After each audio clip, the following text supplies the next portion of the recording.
Et cette fois-ci, c'est le dernier prix. Je crois qu'on est dans les clous au niveau timing. Minuit 49, on est bon. Dernier prix éthique lanceur d'alerte. Bravo à tous ceux qui ont reçu un prix, un juste prix. D'ailleurs, pour conclure, je n'appelle pas Philippe Risoli, mais l'administrateur d'Anticor, Fabrice Risoli. Merci. Un crayon.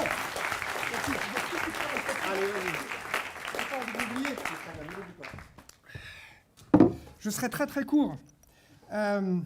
C'est un salarié, c'est le cas d'école du lanceur d'alerte. Il n'est pas journaliste, il n'est pas député. Il travaille, il voit des marchés publics frauduleux. Il se dit, je vais dénoncer ça. Sa hiérarchie lui dit, tais-toi. Ben, qu'est-ce qu'il fait? Il porte plainte. Il se trouve qu'en plus, il est cheminot. C'est la SNCF. Ça se passe à la SNCF. Ça se passe en 2012. Il y a une enquête, évidemment, comme tous les lanceurs d'alerte. On essaye de le taire, ostraciser, placardiser, voire, il n'y a pas si longtemps, il y a un an, le 26 décembre, licencié. C'est comme ça la SNCF, c'est comme ça qu'on fête Noël le 26 décembre. Eh bien lui, il s'est accroché, les faits lui donnent raison. De toute façon, il a été réinséré dans son job. Et aujourd'hui, j'appelle Denis Breteau.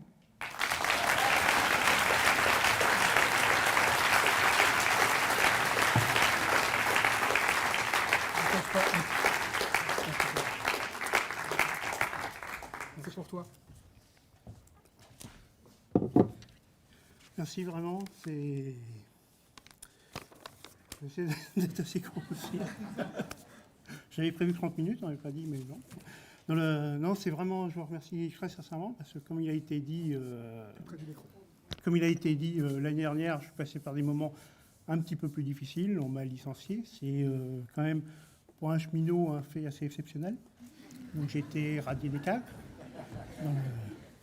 Alors, il y a quand même des gens à la SNCF qui ont trouvé le moyen de, effectivement, j'ai reçu ma lettre de licenciement le 26 décembre, mais donc quelqu'un, le 24 décembre, a rédigé le courrier de licenciement.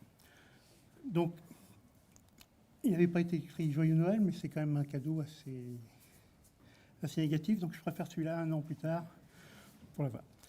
Alors, s'il est exceptionnel d'être licencié de la SNCF, il est aussi assez exceptionnel d'être réintégré dans la SNCF, ce qui a été mon cas. Puisqu'après 2 victoires au prud'homme, j'ai été réintégré à SNCF quelques mois plus tard. Donc voilà. Donc,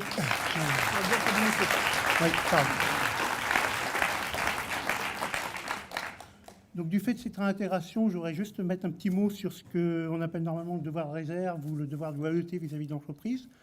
Et moi, je voudrais le préciser ici, j'ai absolument rien contre la SNCF. Je n'ai jamais rien eu contre la SNCF. J'espère que je n'aurai rien contre la SNCF. J'ai juste dénoncé des faits, des personnes qui, à l'intérieur, au sein de la SNCF, avaient mis en place des trucages d'appels d'offres à grande échelle, qui avaient été jusqu'à mettre une filiale fictive pour faciliter cette malversation. Alors, quand on parle de filiale fictive, on parle aussi de la SNCF, c'est une entreprise publique. On peut s'étonner quand la Cour européenne indique que la SNCF a mis en place une filiale fictive. Pourquoi elle a été mise en place? Donc, un système organisé. Alors, je ne me fais pas d'illusions sur les personnes en question. S'il avait s'agi de lampistes, ça se serait réglé très rapidement à la SNCF. Ils auraient été sanctionnés, licenciés, et je n'aurais jamais eu de problème. Le problème, c'est qu'il ne s'agit pas tout à fait de lampistes. On n'a pas parlé beaucoup d'oligarchie, de choses comme ça ici. Alors, il pourrait être intéressant, alors même que le parquet national financier mène une enquête depuis 2016, que des perquisitions de grande ampleur, avec des gilets pare-balles, j'étais à la SNCF, ont été menées. Pourquoi alors qu'il manque environ 150 à 300 millions d'euros dans les caisses de la SNCF, aucune enquête administrative n'est menée.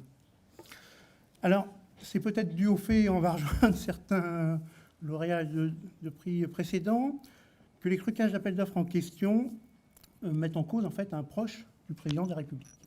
C'est un proche qui a œuvré. C'est un proche qui a œuvré à la création du parti politique actuellement au pouvoir. C'est un proche qui a œuvré au financement de la campagne présidentielle. C'est un proche qui a œuvré avec celui qui était à l'époque secrétaire général de l'Élysée à la vente de certains actifs, notamment celui d'Alstom. Et la présence de cette personne proche du pouvoir pourrait expliquer pourquoi Florence Parly, actuelle ministre des Armées, alors qu'elle était à l'époque directrice générale déléguée finances de la SNCF, m'a sanctionné en tant que lanceur d'alerte. et a essayé d'étouffer l'affaire en interne. Cela pourrait expliquer aussi pourquoi Elisabeth Borne, qui est l'actuelle ministre de tutelle de la SNCF, n'a effectué à ce jour aucune enquête, alors que plusieurs députés ont écrit de tous bords politiques, de LFI à LR, et même une députée LREM a écrit à Elisabeth Borne pour une demander une enquête. Rien. Force est de constater que le fait qu'il manque plusieurs dizaines et dizaines de millions d'euros à la SNCF ne la préoccupe le moins du monde. C'est quand même un constat inquiétant sur l'état du système politique de notre pays. Voilà, je vais faire court. Je n'aurais pas terminé sans remercier le cabinet d'avocats SCP Revel-Mahussier de Lyon, et notamment l'avocate qui m'a aidé, Sophie Le Gaillard, dans ma réintégration. Je n'aurais pas terminé non plus sans un message de soutien vers tous ceux qui ont placé l'intérêt public avant leur intérêt personnel et qui n'ont pas eu la chance de pouvoir s'exprimer comme je viens de le faire. Voilà, ils sont nombreux, je n'aurais pas tous les cités parce qu'il y aurait obligatoirement des oublis. Voilà, vraiment, merci beaucoup et ça me touche vraiment très sincèrement. Merci.